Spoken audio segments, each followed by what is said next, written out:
उमर भाई क्या हाल है?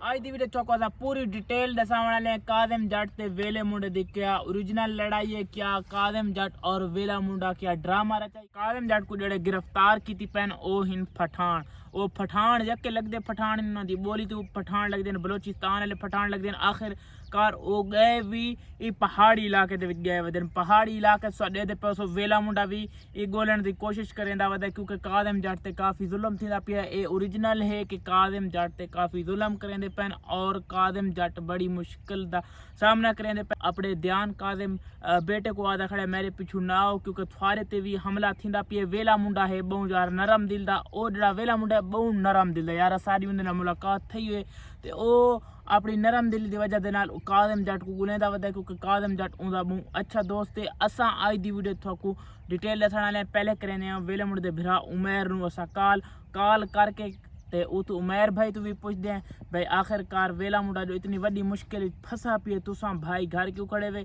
तुसां भाई आखिरकार वेले मुंडे दे पिछू क्यों नहीं वे। वेले मुंडे दे काफ़ी सारे दोस्त घर भी हैं, अवैस लिशारी थी गया, सूबा खान थी गया, और भी काफ़ी सारे दोस्त।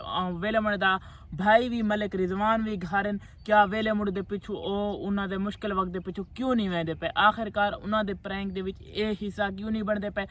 जल्दी असा करेंगे उमर नू कॉल तो थोको पूरी हकीकत दसेंगे। पहली बार असा उमर भाई को कॉल कराने वाले थोको हकीकत ओरिजिनल दसाने वाले। मैं को लगता पे कि कादिम जट बड़ी मुश्किल दे विच फंसा हो, क्योंकि उन्होंने दे दोस्त खासकर सूबा खान जे को वेले मुंडे अपनी मैं समझ कोई उस तो इनकम नहीं वसूल की थी, कोई पैसे नस गिदे तो कोई इतना बड़ा यूट्यूबर बनाए माशाल्लाह उनके अच्छे खासे व्यूज आते पैन। ते ओ क्यों नहीं गया पूरी असा डिटेल पूछते पे कॉल कर कॉल ते उमर भाई होनी आज उमर भाई तो पूछ नंबर मिलाओ उमर भाई ओ स्पीकर दे ला स्पीकर दे स्पीकर कॉल वेंदी पे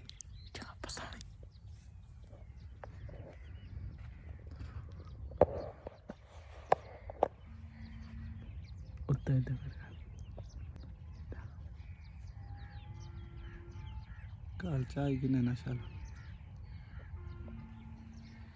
असले सुत्ता है वो सी।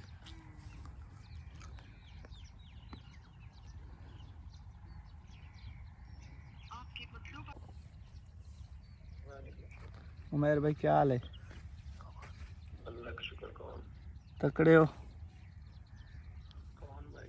उमर गाल करेंदा पे जी थारे वीवार उमर बलोच। हाल सुनाओ सारे ठीक हो?